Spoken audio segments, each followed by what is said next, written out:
আজকে রান্না করব গুঁড়া চিংড়ি দিয়া লাউ দিয়া। ছোট চিংড়ি খালি বেছে নিছি, কারণ অত ছোট মাছ মানে করা যায় না।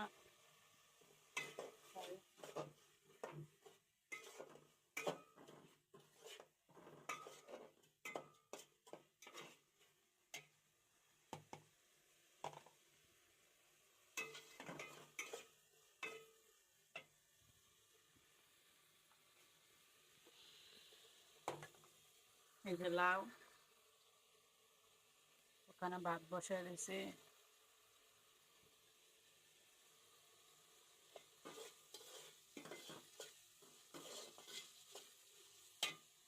মাছটা কষানো হয়ে গেছে, যে লাউটা দিয়ে দিই।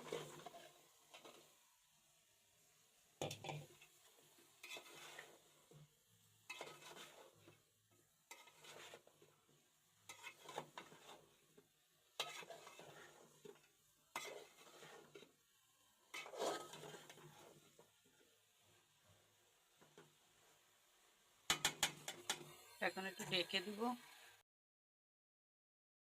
লাউটা কি সুন্দরভাবে সিদ্ধ হয়ে গেছে, কিন্তু যেই ঝোল আছে ওই ঝোলে সিদ্ধ হবে না, তার একটু ঝোল দিব।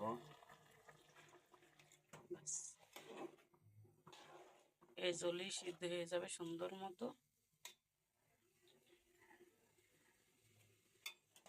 এদিকে ভাতটা বলক হয়ে পড়ছে।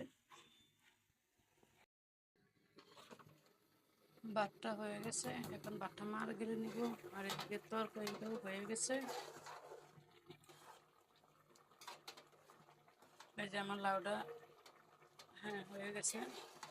আর একটু পরে নামিয়ে নিব, ধনে পাতা দিয়ে দিব। শীতের সব সবজি শীত যতদিন আছে ততদিনই ভালো লাগবে। যে গরম আসবে তখন তরকারির প্রতি মানুষের নেশাটাও কমে যাবে। আসসালামু আলাইকুম, আপনারা সবাই কেমন আছেন? আশা করি সবাই ভালো আছেন। আলহামদুলিল্লাহ আমি সবাই ভালো আছি। তো আমার চ্যানেলে যদি আপনারা নতুন হয়ে থাকেন, আমার চ্যানেলটা সাবস্ক্রাইব করে দিবেন। আর আমার ভিডিওগুলো যদি আপনাকে ভালো লেগে থাকে, আমার ভিডিওগুলো শেয়ার করে দিবেন। আর আপনারা সবাই আমার ফেসবুক পেজটা ফলো দিয়ে রাখবেন। তো আমার এই যে লাউটা রান্না হয়ে গেছে, বাস লাউটা নামিয়ে নিব, ভাতটাও মার গেলে নিব। তো আপনারা সবাই ভালো থাকবেন। আল্লাহ হাফেজ।